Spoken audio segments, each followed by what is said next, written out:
Bonjour, je vais vous montrer comment j'ai réalisé la structure de ma page pivotante avec le gabarit Marine. J'ai eu besoin d'une page double mixte et de deux pages simples, une marron dite nubuck et une autre mixte. J'ai découpé les deux pages simples en suivant ces 4 lignes courbes du gabarit. La première page, qui sera aussi le premier feuillet visible sur la page fermée, a été laissée telle qu'elle.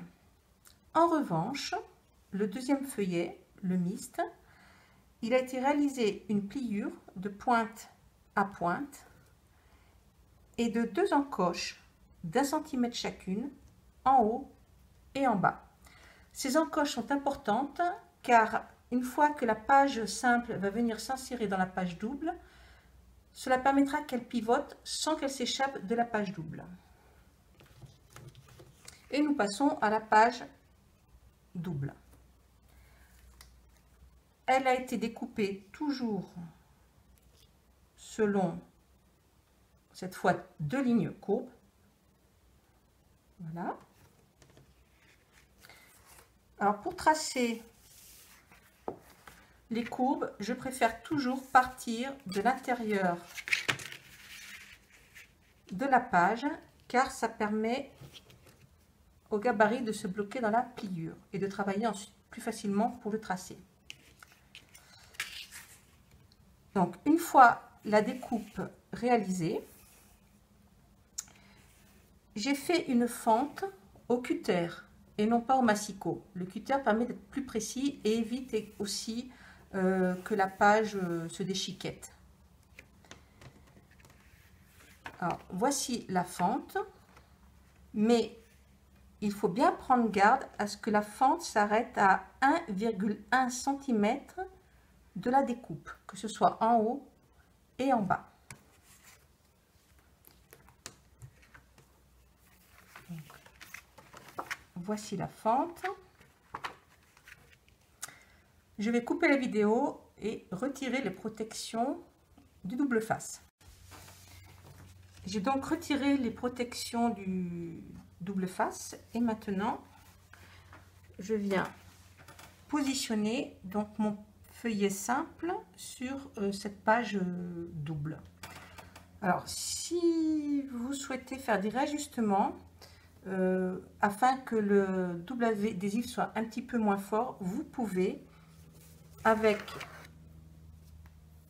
l'intérieur du bras venir déposer un petit peu de sébum qui va faire qu'ensuite il est plus facile de venir faire des petits ajustements. Donc je vais positionner mon feuillet.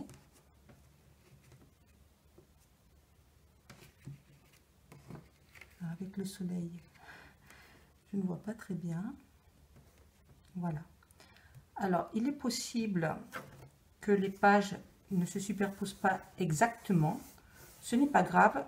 Par la suite, vous pouvez venir rogner délicatement avec des ciseaux la partie qui dépasse un petit peu. Voici donc la structure pivotante qui est réalisée et je l'ai complexifiée en rajoutant en fait ce feuillet qui sera également mobile. Alors c'est la partie un peu plus délicate, donc on vient glisser l'encoche à l'intérieur de la fente, voilà, et s'il le faut, hop, on écarte légèrement.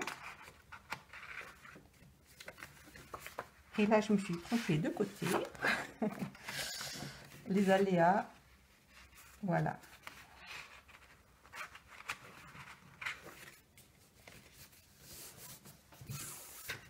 Et ensuite, de la même façon, vous pouvez venir rogner ce qui est en trop. Donc, voici ma structure. La première page, qui est le premier feuillet. Le deuxième feuillet.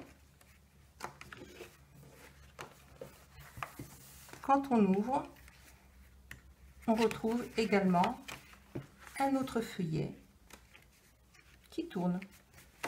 Voilà, j'espère que ce petit tuto vous aidera à comprendre la réalisation de cette page pivotante.